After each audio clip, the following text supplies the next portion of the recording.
Greetings everyone. Nishtha, the Civil Services Society of Hansraj College, with its motto of Nishtha Dhriti Satyam, presents a series on Indian judicial doctrines, doctrine of severability. Let's start with the introduction.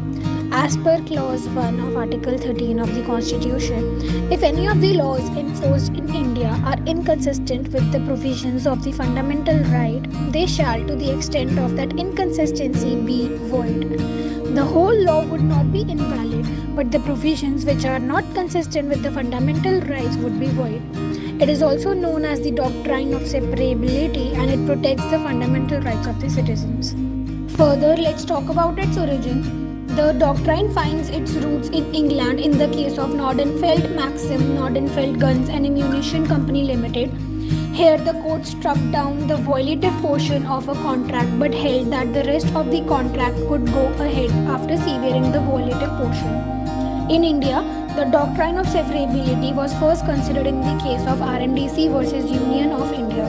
Now, the salient features of this doctrine. It enables the Supreme Court and the High Court to interpret and review the pre-constitutional and existing laws through a contemporary approach. The Parliament and the state legislature are restrained from enacting laws that may curtail fundamental rights.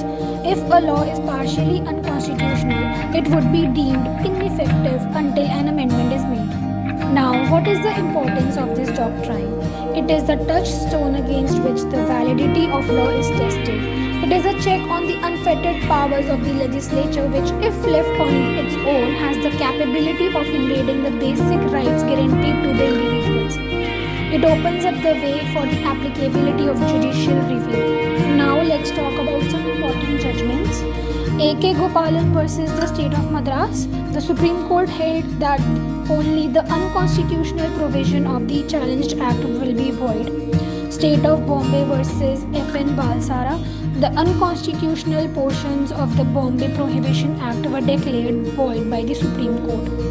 In Minra Mills and Ores versus Union of India and Ores, the Supreme Court struck down sections 4 and 55 of the 42nd Amendment Act 1976. We hope you had an enriching experience. Please share your views in the comment section. Like, share and subscribe for future updates. Thank you.